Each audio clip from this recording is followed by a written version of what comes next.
Parashah 50, Ki Tavo, when Parashah 50, Ki Tavo, when you come in.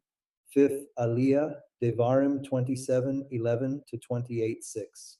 Moré Ezrá ben Avraham, integrity in private and true blessing. How do we truly show that we are grateful to the Creator when things are going well for us? In the portion of Ki Tavo, Moshe teaches us that faith is not demonstrated merely with nice words, but by recognizing where we came from, helping others, and maintaining a humble heart. To set the context, in the first 4 sections of this reading, the Torah presents 4 fundamental steps to building a righteous life. First, be grateful and do not forget where we came from. Devarim 26:1 to 26:11. The Torah speaks to us about the first fruits of the harvest. When the people entered the land and experienced abundance, they were not to become proud, thinking, I accomplished this all by myself. They were to take a basket with their first fruits, the best of their labor, bring it to the temple, and publicly remember that their ancestors were persecuted and suffered affliction. The lesson is clear. When Hashem blesses you, never forget where he brought you out from, and do not boast about what you have. Second, in addition to giving thanks for what has been received, it is an obligation to set aside support for the orphan, the widow, the foreigner, the Levite, and the Kohen. A person had to declare with complete honesty that they had delivered everything in full, without stinginess. It is useless to claim that we love the Creator if we close our hands to the one who is suffering. Generosity toward those in need is the true proof that our faith is real.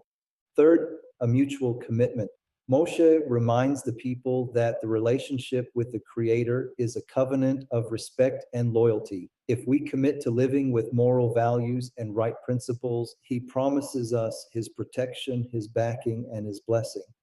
Fourth, write the teaching for everyone. Devarim 27:1 to 27:10. Before entering the land, they were commanded to erect large stones, whitewash them with lime, and write upon them the words of the Torah very clearly, so that no one could say, I did not know.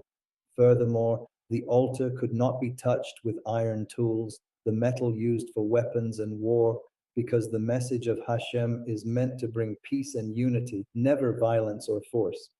It is worth asking from a practical standpoint, how is it possible to engrave nearly 80,000 words, which comprise the entire text of the Torah in Hebrew, onto stones? Although Talmudic tradition speaks of a monumental structure where the entire text was inscribed, along with its translation into the 70 primordial languages to enlighten the nations, sages like Ibn Ezra suggest a highly practical view. Upon those stones was engraved the backbone of the covenant, namely the 10 sayings, Aseret Hadibrat, and a summary of the foundational commandments. As the sages teach, the 613 precepts are conceptually contained within those initial 10 sayings. Engraving that core essence in the sacred language and translated into the languages of the world ensured that the message was transparent, indelible, and accessible to all humanity so that no one could claim ignorance. As we enter the 5th Aliya, we witness an imposing scene.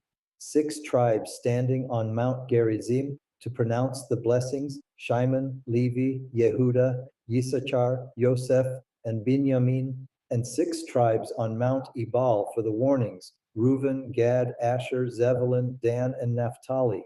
A detail of profound precision in this passage is the distribution of the 12 tribes across both mountains. As the sages explain in the Talmud, Sota 32a to 37a, and the classic commentators, Rashi and Ramban, the selection was not arbitrary, but strictly grounded in the lineage of the matriarchs and a lesson in social equity. On Mount Gerizim, associated with blessing, were placed the tribes descended from the primary wives, Leah and Rachel. This mountain, known for its lush vegetation, represented the spiritual prominence and honor of the mothers of Israel. For its part, on Mount Ebal, associated with warnings, were placed the tribes born to Bilhah and Zilpah, accompanied by Reuben and Zebulun. Ramban notes that to prevent any shadow of discrimination against the children of the handmaidens, the Torah included Reuben, the firstborn, giving them dignity and support. Through this distribution, the sages teach us that before divine law and moral responsibility, there are no categories of people. The requirement of integrity applies to us all equally. When analyzing the 11 warnings pronounced on Mount Ebal, we discover a clear pattern. All of them address grave transgressions committed in secret, from hidden idolatry or disrespect toward parents to moving a neighbor's boundary line, misleading the blind, subverting the rights of the vulnerable, committing private immoralities, or accepting bribes against the innocent.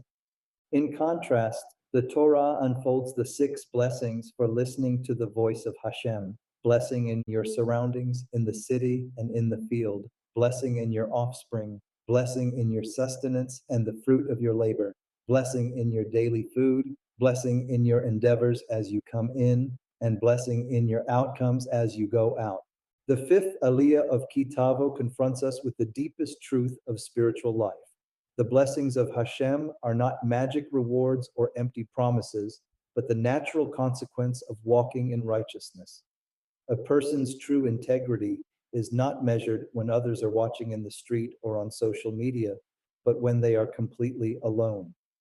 Anyone who claims to love the Creator in public, but acts with deceit, greed, or immorality in private destroys the peace of their own home. The presence of the Creator dwells where honesty does not depend on the gaze of others, and where private conduct reflects the sanctity of our covenant.